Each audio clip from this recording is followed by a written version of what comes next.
మనం చూస్తామన్నా ఈ రాష్ట్రంలో 22 నియోజకవర్గాలు ఎప్పుడు కూడా కాంగ్రెస్ పార్టీ కానీ ఆ తర్వాత వైఎస్ఆర్ కాంగ్రెస్ పార్టీ వచ్చిన వైఎస్ఆర్ కాంగ్రెస్ పార్టీ కానీ విజయం సాధించలేకుండా పోయినవి. ఒకటి కుప్పము, ఇంకొకటి హిందూపురం. కుప్పం అయితే గెలుస్తామని చెప్పి అన్ని సర్వేలు కూడా వస్తూ ఉన్నాయి. ఎందుకంటే బాగా దాని మీద పనిచేస్తాము. ఎందుకంటే నాకు కూడా మర్యాద పోతుంది. మా జిల్లాలో ఇంకా లాస్ట్ టైం కూడా అది ఒకటే ఓడిపోయాము. ఈసారి అన్ని గెలవాలని చెప్పి అందుకని అక్కడ బాగా శ్రద్ధ తీసుకున్నాం కాబట్టి కుప్పంలో గెలుస్తాము. మరి ఏడు కూడా గెలవాలనే ఈరోజు 6 రోజుల పాటు ఇంకా అందరినీ కూడా గ్రామానికి తిరిగి చూస్తా ఉన్నాను. మీ అందరికీ మనవి చేస్తా ఉన్నా, నేను ఇక్కడ ఎక్కువగా గొప్పలు చెప్పేవారు కాదు.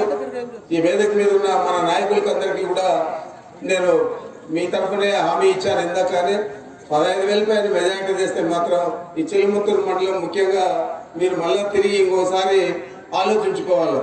పాప ఆ రోజు చెప్పాడు అన్న మా ఊరికి వచ్చి వీరాపురంకి వచ్చి మరి అది చేశాడా లేదా అనేది ఆలోచించుకోవాలా. ఆ విధంగానే పనిచేస్తానని చెప్పి తెలియజేస్తా ఉన్నా. ఇక్కడ ఏమి చాలా విభేదాలు అరమరికలు ఇవన్నీ కూడా ఏం లేవు. ఏమైనా ఉంటే ఏదైనా మర్డర్లు గిడ్డలు చేసుకొని ఒకరినో చంపుకొని ఉండే పరిస్థితులు ఉంటే మనం ఏం కానీ చేయలేము. కానీ ఇక్కడ అలాంటి ఏం లేవు. అందరూ అన్నదమ్ములు మాదిరే ఉంటారు కాబట్టి అందరినీ కూడా నేను కోఆర్డినేట్ చేసి ఎవరికి కావాల్సిన పని వాళ్ళకి చేస్తాం. విభేదాలు ప్రతి చోట ఉంటాయి, ఇంట్లో కూడా ఉంటాయి అన్నదమ్ముడికి కూడా. అట్లనే విడిపోరు. ఏదో అతనికి కావాల్సింది అతనికి చేస్తాం, ఇంకోరికి కావాల్సింది ఇంకోరికి చేస్తాం. కాబట్టి నేను మీ ద్వారా నాయకులకి అందరికీ హామీ ఇస్తామన్నా, మీకు ఎవరికి ఏం పని కావాలన్నా కానీ ఆ పని నేను చేస్తాను. మీరు కూడా ఒకరినొకరు పోరాడి ఇక్కడ పార్టీకి నష్టం చేయొద్దండి. జగన్మోహన్ రెడ్డి గారి దగ్గర మీకు గుర్తింపు కూడా తీసుకొచ్చే విధంగా ఇక్కడి నుంచి ఒక బస్సు పెట్టి ఈ నాయకులందరినీ 15,000 పైన మెజార్టీ తెస్తారు. కాబట్టి వీళ్ళందరినీ జగన్మోహన్ రెడ్డి గారు తీసుకుపోయి సన్మానిస్తాను. అప్పుడేదో పొరపాటు అయిపోయింది. ఈసారి నేను చాలా ఎక్కువ చేసేస్తాను.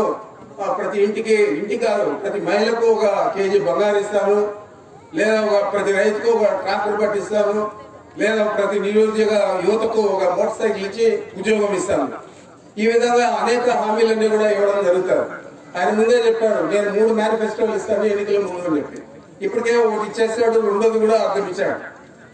ఆ విధంగా ఆయన మేనిఫెస్టోలు మనకు అవసరం లేదు, ఆయన చెప్పే హామీలు అవసరం లేదు. ఇవన్నీ అమలు చేస్తారా లేదా అని మీరు ఆలోచించాలి. ఇవి అమలు చేయనివి ఎన్ని చెప్పినా మనకు బాగానే కనపడుతుంది. అయ్యో 1 కేజీ బంగారు వస్తుంది, వేసిస్తే పోతుంది అని ఆలోచన చేస్తాడు. ఎందుకు వేయడం?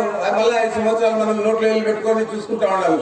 ఎప్పుడు వస్తుంది 5 సంవత్సరాలు ఈ చంద్రబాబు ఇంటికి పంపించేది ఎప్పుడు అని. అదేదో ఇప్పుడే ఇంటికి పంపించే పరిస్థితి చేయండి. తప్పకుండా జగన్మోహన్ రెడ్డి గారికి పెద్దలు ఉండే వాళ్ళందరూ కూడా ఆశీర్వదించండి. మిగతా అందరూ కూడా మద్దతు ఇవ్వండి. వారు నిలబెట్టిన శాంతమ్మను దీపికమ్మను అత్యధిక మెజారిటీతో గెలిపించండి. ఈ రాష్ట్రంలో తిరిగి ఆయన ముఖ్యమంత్రి అవుతాడు. ముఖ్యమంత్రి అయితే